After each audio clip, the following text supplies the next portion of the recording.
ក្នុងឆមាសទី1ឆ្នាំ2026សមត្ថកិច្ចចម្រុងបានចុះបង្ក្រាបបទល្មើសជលផលបានជាង110ករណីក្នុងភូមិសាស្ត្រខេត្តសៀមរាបក្នុងរយៈពេល6ខែដើមឆ្នាំ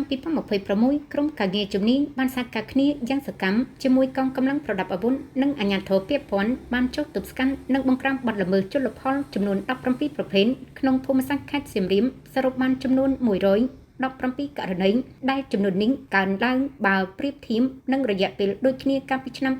2025នៅក្នុងឱកាសអញ្ជើញធ្វើបទបង្ហាញពីវឌ្ឍនភាពការងារប្រចាំឆមាសទី1ឆ្នាំ2026របស់រដ្ឋបាលខេត្តសៀមរាបកាលពីថ្ងៃទី20ខែកក្កដាឆ្នាំ2026លោកសុកថុលអភិបាលរងថែនបានបញ្ជាក់ឲ្យដឹងថាក្នុងឆមាសទី1ឆ្នាំ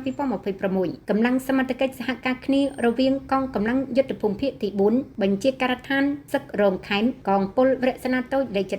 កងពលពិសេសឆាត់យោង911គណៈបញ្ជាការឯកភាពរដ្ឋបាលក្រុងស្រុងអង្គភាពពាក់ព័ន្ធនិងសហគមន៍នេសាទបានចុះអនុវត្តវិធានការតឹងរឹងលើបទល្មើសជលផលជាលទ្ធផលកម្លាំងចម្រុងចុះបង្ក្រាបបទល្មើសសរុបចំនួន117ករណីកើនឡើង131ករណីបើធៀបនឹងឆ្នាំ